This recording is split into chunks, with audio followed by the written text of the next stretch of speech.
Mu gice cyatambutse mu nkuru y'inzitane twasize Priya ndetse na Nadia bari bamaze kunoza umugambi wo kugirira nabi Ivy. Ese baje kubigeraho nangwa nabyo bagezeho? Ese ubundi ubu bizabahira? Ivy akomeje kugenzwa na mubyara we Priya. Ese iherezo ni irihe? Inkuru yacu reka n'ubundi tuyitangiriye kuri Priya. We na Nadia baba bamaze kunoza umugambi bagahera ko batandukana. Priya akagenda aragenda akajya ahantu muri quartier, ubona ariko asa n'ureba hirya no hino, arangaguza epfo na ruguru, areba imbere n'inyuma ngo arebe ko nta muntu uri kumureba. Yinjira hamwe Lucas na Jinta babaga mbere. Akihagera asanga mama Lucas amutegereje.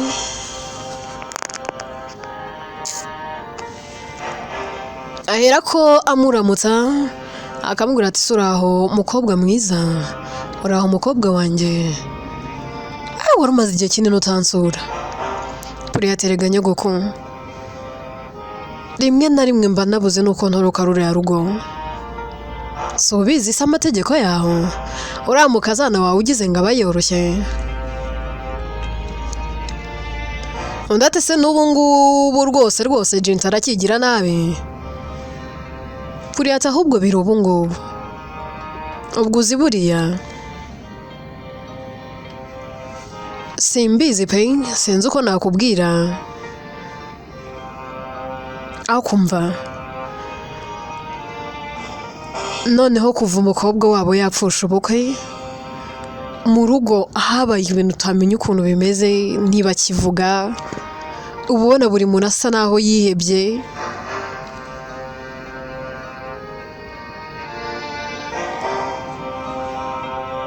Ab'umuhungu wawe Lucas, abo mukazana wawe, nyine bose ubona badatuje.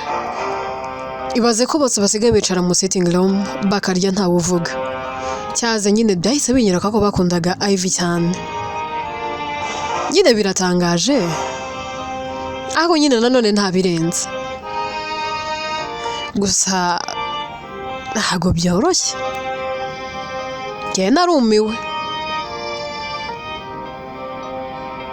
Undi ati nyihera amakuru yo muri urwo rugo, unambwira uburyo kariya gakobwa kabo ubukwe bwako bwapfuye. Priya atari ku mukecuru wajya ureka kwirengagiza. Nyogoko ibintu byose simba nabikubwiye.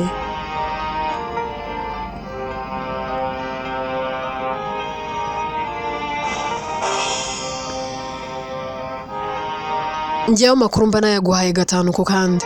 Ariko buri gihe niyo tutari kuvugana kuri telefone, tuvugana kuri telefone nkakubwira ibintu. Twahura mu muhanda ukambaza, naza hano kukureba nabwo ukongera ukabimbaza. Nose nzakubwire kangahe ko Ivy ubukwe bwe bwapfuye? Ariko nyogoko uzi ubwenge.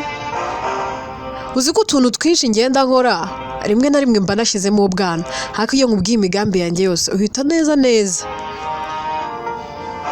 umbwira ukuntu ndi bubigenze. Nka buriya kariya kantu ko kumbwira ngo tuzashaka umuntu nyine utereta Ivy, ariko uwo muntu dushaka umuntu uzamwishyura utari njye, kuko nyine kumwishyura ari njye umwishyuye byazamenyekana akavuga ko ari njye, byari kuzankoraho. Ariko kuba twarashatse umukobwa tukamwishyura akaba ari gutwara aya mafaranga, akaba ari nawe ujya gukorana deal n'uriya musore, byararangiye. Ikiza nuko uriya mukobwa twari duhuye ari ubwa mbere, nta nimero ziwe ngira, n'umurongo namuhamagazaga narawuvunnye. Nekereza ko uyu munsi rwose ka gasore nkarya kitwa nde? Kitwa nde mama? Nyogo kunyibutsa. Ndetse ko numvise yitwa amazina y'abanyabazungu. Y'uruzungu bunge nabe ngo niba ari Dawati, ni Dorosera, ni Dosi, ni Dodos, harya ninde? Priya ati ni Docas. Undi ati uranteye mwana wanjye, ati ngo yitwa nde? Priya ati ni Docas. Undi ati yewe ntago nabigarukamo ngo mbishobore. kariya kantu nyine nakubwiraga erega uriya mukobwa n'incakura ni nka nyina nako gashobora kuba kazi ubwenge nka nyina uzi uriya nyogosenge ngo ni jinta uriya ni mubi ntuzagire n'ikintu ukora njyewe ubwanjye ntakubwiye ngo ugikore uriya yagufata neza neza yagukeka buriya atari ko nyogo kubyihorere ubundi umbona ute nanjye ndi umuhanga kandi ndi umunyabwenge ahubwo kariya kantu twakoze kari sawa ahubwo nyogo kwako buriya ukiri muto niwatwikagara ndati naratwikaga cyane ahubwo mbwira unaherutse umbwira kuri telefone ngo nyuma yo gupfusha ubukwe ngafite undi musore wamubengutse buriya ati byihorere nyogoko ubwuze umusore rwose wa boss wanjye ku kazi niwe manager w'uruganda umva Ivy yaje ku kazi uribuka ko mu minsi yashize nagize bid urabizi ko Ivy nkunda ndati nego ko nakagurya ni kaza ubwenge n'inganye nakagenda gasekera abayisi n'abagenzi ni kaza umwanzi n'umukunzi kuri ati ibyo byihoreye ibyo ngibyo nge ntibindeba nyine yaje ku kazi yanzaniye impano urabizi ko we ataba mu rugo nyine yaraje kuntungura ahageze nyine uwo munsi bankoreye n'akarori yanamaye impano pe umva yanzaniye inkweto anzanira ikanzu anzanira isaha anzanira necklace yanzaniye ibintu bihenze cyane nubyumve gutyo bigura amafaranga menshi kuko ntago abuze nka magana angahe yamuvuyemo kandi nabonye necklace yambaye ari orange ubwo nyine akihagera abantu bose mu kazi bahereye ko bamenya ko mfite bid yari yazanye na keke turayikata ariko umuhungu wa boss umva akajya amuteraho akajisho amureba buri kanya amuteraho akajisho kubera ko rero Ivy we nyine yagombaga no kwitahira ansezeraho aragenda anasezera no kuri uwo muhungu wa boss aramuherekeza kandi nyogoko njyewe umuhungu wa boss ndamukunda pe ubwo uzimaze kumuherekeza nako amaze kumuherekeza nanjye naratashye ngo ndebe kamerekeza nyine nabaye nkubakurikira ngo nanjye nigire nkaho nari muherekeje ariko umuhungu wa boss ahera akambwira ati wowe byihorere umuvandimwe wawe reka muguherekereze amugeza ku modoka Ivy ahera akagenda yari yazanye imodoka ya wa musaza we nyine ntwari uriya bakundana kube undi ati wivunika yewe ndabizi simbazi se sabuzukuru banjye sinjya mbabona yaranitwaye arangije ahera akagenda umva akimara kugenda hashize iminsi 2 umuhungu wa boss ahera akaza kumbaza arambwira ati mbwira uriya muntu mupfana iki ndavuga ati ni murumuna wanjye yanga kubyemera arambwira ati reka uriya mukobwa ni mwiza kukurusha rwose ntago mwamuvine indimwe yego wenda mufitanye amagashusho ariko ntago reka nibibaho nyine mubwiza ukuri mubwira ko ari mubyara wanjye arambwira ngo yamukunze banza kugira ngo nugutebye uziko buri munsi yirwa nyaka inambaze kandi ndamukunda nukuri njya ndamukunda pe ntago nshaka kubona Ivy ntwarura musore ubwo uzi ngo Ayimani ni mwiza reka ntago yakurikira uriya muhungu wa boss manager wacu umukecuru ati none se urabigenza ute mwana wanjye kuri ati nyogoko nari mfite igitekerezo konzi kujya ugira utyo ugakora iyo bwabaga ubundi waretse Ivy tukamwambura ubuzima umukecuru ati ngo iki urakomeje se nangwa uri gutebye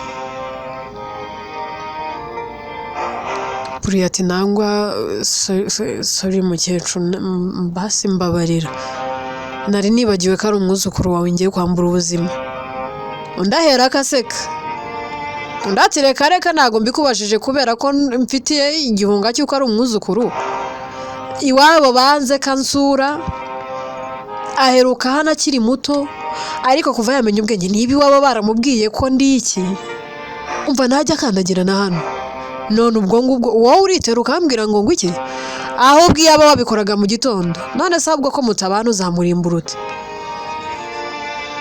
ndacyabugira butarazaho, buriya n'abakuru be bose ninjye wabarangije. Burahari, ahubwo ndaje ngurebere. Ariko se mwana wanjye uzabigenza ute? Uzabikora gute? Ndati nyogoko nanjye ntabwo mbizi, ahubwo ngira inama nzabikora gute.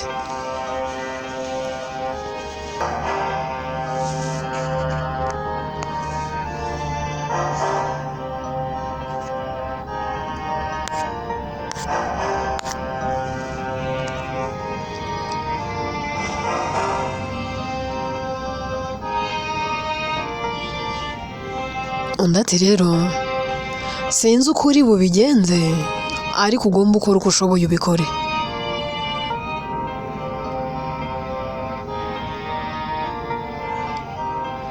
Tuve kuri Priya ndetse na mama Lucas mu migambi yabo mibisha mibi, twigarukire kuri Ivy. Ivy rero aba ari gutaha mu muhanda yiviriye mu kazi, arimo agenda ajya kubona akabona imodoka imuparitse iruhande, ariko nabyiteho akikomereza. Mu kwikomereza rero imodoka imuvugiriza amahoni. Ivy biramucanga, arareba akavuga si imodoka katari iya Ntwari, umuntu uri kumvugiriza amahoni ndamuzi. Mu kwitegereza abona umuntu nyine arasa naho amuzi, asa n'uhagaze, akegera imodoka akavuga ati ni njye muri kuvugiriza amahoni? Undi ati yego ni wowe. Undi ati oh sorry, ntabwo natekerezaga ko yaba ari njye.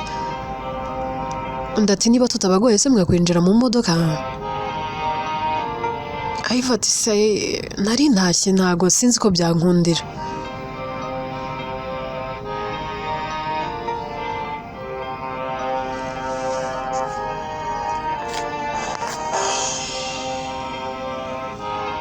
Undi ati nta kibazo, niyo wampa iminota mikeya byonyine tukavugana. Yinjira mu modoka akambwira atari ku mwanya mutoya. Undi aparika ku ruhande agahera akamubaza ati none se uranyibuka? Undi ati oya ntabwo mwibuka, turaziranye se ahubwo, gusa nyine you look familiar, so sinzi niba njye nawe tuziranye. Undi ati njyewe ndi manager wa Priya. Ivy ati oh wa undi wamerekeje, I'm so sorry, ni ukuri nabonaga nyine nkuzi ariko nkashaka ahantu nkuzi nkahabura. Undi ati rero twongeye guhura. Ivy ati nyine ntawamenya ibyo ari byo, none se iyi si yabaye umudugudu, abantu nyine barongera bagahura, ni umugisha kuba nongeye guhura nawe. Wari umeze neza se? Undi ati yameze neza nta kibazo. Ati ahubwo Imana ishimwe nsanze ari wowe, nari ndi kwibaza niba ntakwibeshyeho, tuguze igihe maze ngushaka. Ivy ati ushaka njyewe Ivy se? Undi ati wowe nyine, hari undi se? Nagerageje no kwaka Priya namba zawe yarazinyimye. Bo yarazikwimye nyine, bifite ishingiro kubera ko nta muntu wo mu rugo ujya utanga inamba zanjye nyine atambajije, kandi ikindi nta muntu wo mu rugo duheruka kuvugana. Kuva ubukwe bwanjye bwapfa nakuyeho inamba zanjye nyine zose ndazijugunya.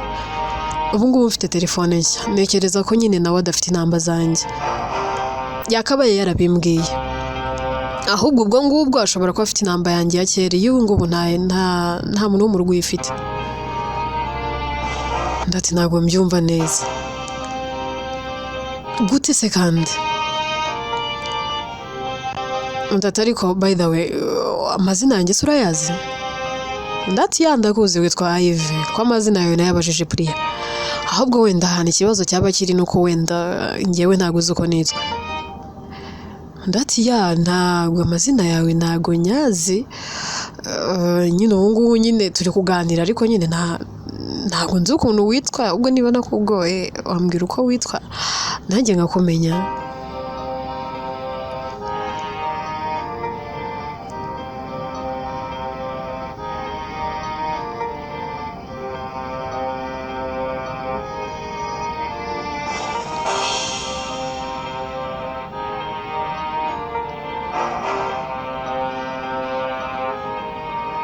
ndahera akamubwira ati nitwa Liam.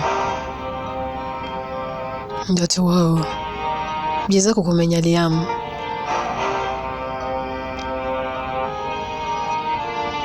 Yes Liam, nkuko narindi kubikubwira, nta muntu wo mu rugo ufite namba zanjye. Uzi impamvu se? Nyuma yuko mfushije ubukwe numvaga nkeneye gutoza. Liam ati Priya yabimbwiyeho, ariko nyine ko nta namba yawe nari mfite ntago nari kubona uko nguhamagara. Numvise nyine nkugiriye impuhwe. Iva ati okay, nta kibazo pe, nariyakiriye. Yego byabanje kungora, n'ubu rimwe na rimwe bijya bigaruka, ariko by now I'm okay. Shameze neza, narabyakiriye. Gusa nyine rimwe na rimwe iyo mbitekerejeho amarira aratemba, nubwo mba nshaka kubivugaho. Liam ati none se niba ndakugoye ubundi byagenze gute? Iva ati Liam, wambabarira se basi kano kanya tukaba turetse kubivugaho? Nkaba ndetse kubivugaho kuko ntago ntekereza ko ndi ready kubivugaho, kuko Ayman yarampemukiye cyane pe. Nyuma yo kumuha urukundo rwanjye rwose, nyuma yo kumukunda n'umutima wanjye wose, nkamuha icyizere cyanjye cyose, yarantengushye. Liam ati nta kibazo. Anyway, wari wambwiye ko ari iminota mike. None se wampa inamba zawe tukazajya tuvugana, njye nawe tukazajyana kuri date? Iva araseka ati kuri date kandi? Ndati yes. Ni date just nta bindi. Date ibikorerwa yose si ubizi? Iva ati ndabizi nyine, kuba ari ukugira ngo uganire n'umuntu mumenyane birambuye. Anyway, nta kibazo. Liam ahera akamuhereza telefone, Iva akandikamo inamba ze. Yajya gusohoka, Liam akamubwira ati wait, mu rugo ni hehe? Ndati se kubera? Ndati ndashaka ngutware ngugezeyo. Iva ati yewe ntago ari kure, ni hano hirya. Liam ati yambwira ngugezeyo, ntabwo nagushaka kumenya iwawe. Iva ati okay nta kibazo, oya wibitekereza nabi, tugende mpakwereke. Liam aramutwara akamugeza mu rugo.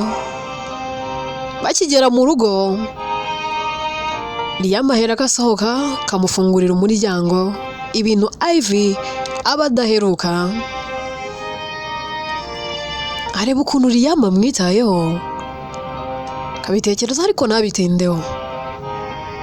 Ajya kwinjira mu nzu kubera ko abamaze kumusezera, akibuka ko rwose kizira mu muco nyarwanda ko umuntu agera mu rugo akagarukira ku marembo. Liam wabe aba yamaze kwinjira mu modoka arimo arakata ngo agende. Iva yera ko akagenda amusanga agakomanga ku modoka. Liam ahera kagasohoka kavuga ati Ivy umeze neza ko mbona unkomangiye? Ndati se hari umuntu ujya ugera mu rugo rw'umuntu akagarukira mu marembo? Karibu mu nzu, niba wihutaga wihangana ariko basi unafate n'ayo mata. Liam araseka atungurwa n'ukuntu Ivy ari umwana mwiza.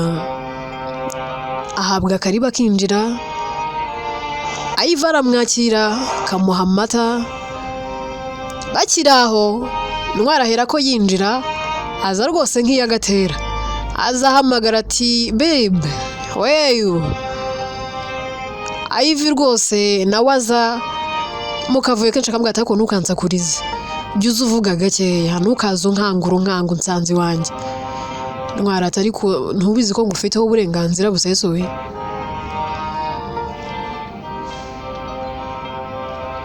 Akivuga atyo ahera akabona Liam akikanga. Ivy ati se ko wikanze ubaye iki? Liam nawe asa n'uwikanze kuko areba uburyo Ivy ndetse na Ntwari uburyo bameranye, gasa n'uwikanze mu kono. Ahera akasezera Ntwari ati ni njyewe utumye usezera se? Ya moto ya n'ubundi wari usanze ngiye, ntago nagombaga gutinda. Iva abwira Ntwari akabwira atoke ngaho guma ahangaha mbanze mperekeza umushitsi wanjye. Ntwari ati it's okay, muherekeza ariko ntutinde. Iva yerekeza Liam akamugeza ku modoka kamusezera. Liam ahera akagenda, ariko muri we agenda yibaza Ntwari ni muntu ki mu buzima bwa Ivy. Tangira kwibaza se yaba yarabonye undi mukunzi kano kanya ko naba mpinyera, naba miye neza naba nkongotse. Twigarukire kuri Ntwari. Ivy nawe aba amaze kwinjira kabwa atako ubundi kubuje utanamamagaye warubizi ko mari ndatse nabiyoberwa. Ndabizi ko uri hano ubundi se wahavujya he? Wowe ubundi hari akazi ugira? Nta kazi ukigira sha byihorera. Uri umushomeri nk'abandi bose, udufaranga twose ukoresha ni njye uba watuguhaye. Naguhaye access kuri account yanjye, udufaranga twanjye wirwa dupakurura. Iva ati ntayakoresha, ubu ugira ngo nkoresha yande. Ndati yewe mba ngira ngo ukoreshe n'ayabandi. Wabuze ibishuga dadu ujya ukura. Iva ati ariko warasaze. Neza. Uzi ko neza subu nkubwire ngo nawe bwatandukanye n'ubwonko. Ubwire ngo nkubwire neza kuri out of your mind. Uburandebye ngewe Ivy rwose mwene Lucas. Nitere nge mu bishuga dadu. Ntwari ati ariko natebyaga. Uzibeshye se urebe uko nkugenza. Rimwe uziyange nka kuri ansanze hano uriya musore. Ugire nk'imyaka umasanga ari nk'igishuga dadu. Ntakubeshye. Najya kubarana nawe ngewe ariko nako nakica umuntu nkajya kwirega kuri polisi. Iva ati ariko ubwo zurakomeje? Ntwari ati ndakomeje nyine. Uzi se ko ndi mu mikino? Nta mikino ndimo. Ahubwo hari ikintu narinje kukubwira. Hari akantu nshaka kugusaba. Ndatse nagashye. Ushaka iki kandi kuri iyi nshuro? Ntwari ati ndashaka kugusaba ibintu nk'abingahe bikomeye. Icya mbere nshaka kugusaba, ndashaka ko ujya mu rugo ukajya kubonana na mama na papa. Kuko Lucas na Jinta ntago borohewe, barahangayitse kubera wowe. Buri munsi ankaza mu rugo ambaza ngo umwana wanjye ameze ati. Bazi ko ari wowe nshuti, ari njye nshuti yawe. Bazi ko nta wundi muntu muvugana uretse njye. Birwa bansaba inamba zawe narazibimye. Ase urabona kuri iyi nshuro basi ndakwingenza. Witera ababyeyi bawe agahinda. Iva terega ntago nabikoze kuko mbanga. Ahubwo kubavugisha bakabona situation ndimo nibyo byabatera agahinda kurushaho. Mwaratoya ibintu uri gukora ntago ari sawa.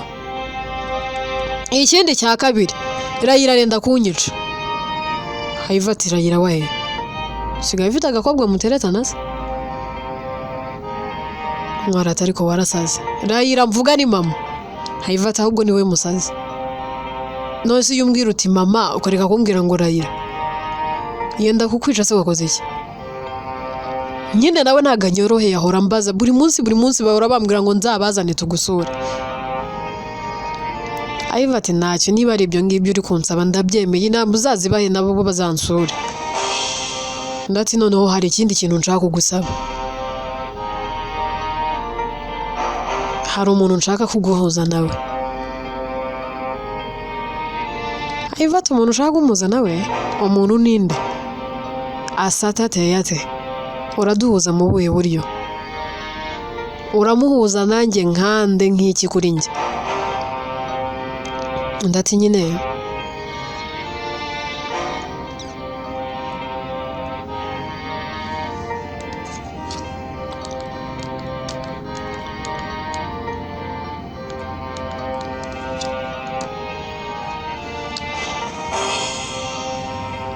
ndashaka kuguhuza na ex-boyfriend wawe.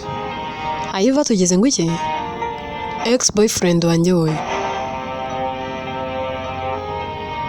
Mwara tugira bangahe? Ndati ngira benshi. kuko no mu bwana bwanjye none se nakuze ntakundana narakundanye ubwo rero simbizi niba uri kumbwira kuko niga na primary head boy wacu twarakundanye ni ex boyfriend wanjye kandi wemeruka yaragiye hanze wabo bari abakire niwe wagarutse se namwita ex boyfriend wanjye mu secondary harimo udutipe twinshi twagiye tunireta ariko umwe niwe wenyine nemeraga gusa nyine nawe ntitwakundanaga kuko nyine titre nari mfite mu kigo ntago yanyemereraga gukundana ariko naramukundaga nubwo tutakundanaga kwanza twarakundanaga mu ibanga niwe se nawe nyuma yo gusoza yagiye kwiga yagarutse se kandi abo bose narabagupresence urabazi uretse uwo mu primary niwe utakuzi nangwa se ngo wowe muziranye ku mazina gusa kuko najyaga mubwira ko ngira musaza wanjye ni muri abo ngabo nkubwiye ndati oya ndati none undi ex boyfriend wanjye mbwira ninde Ayimani se ngwarati exactly wowe ndi kukubwira Haiva turashaka kuduhuza se ngo bigende gute ngwariti Ayimani amaze kunesha umutwe pe arampamagara ubutitsa amamagara amanywa nijoro ngarashaka guhura nawe ndaturi serious se Ayimani ashaka guhura nanjye Ivy ashaka kumbwira iki se kandi ngwarati ntago mbizi ahubwo uri tayari mubwira ze mubonane ndati ariko nizere kuri gukina ndati nta mikino ndimo hayivati ngaho muhamagare twumve niba utari mu mikino nwarahera ko afata telefone agahamagara Ayimani ndahera ko yitaba kamubaza ati none se bro wahageze urahari ndati ndahari nicaye mu modoka ntegereje igisubizo ugiye kumpa byose Ayva bari kubyumva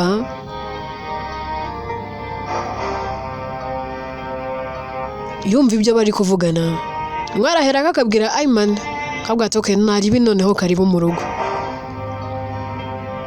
ahera ko akupa Ayva tuzi kuri serious se none se Ayimani niwe muvuganye nangu uri kontera ubwo ndati none se niwe wabyumvaga neza ijwi ry'uwo wari ugiye kuba umugabo wawe nturize Ayva ati ndi kubyumva nyine wagira ngo niwe ngwariti yego nyine niwe yansabye ko mbahuza kandi nabimwemereye so nagombaga kubikora ndati no way Ayimani aza kureba njyewe Ivy birashoboka se ibyo bintu bibaho yikanze iki se kandi my god bakiri muri ibyo Ayimani ahera akakomanga Ayva tuzi ko bya bintu biri serious Ayva ahera ko ajya mu cyumba umutima ukamurya ubwoba bukaba bwinshi agatangira kuvuga ati mana mbabarira imbaraga n'umurava undinde sinze kuririra mu maso y'uyu musore ese ubundi mana ndabishobora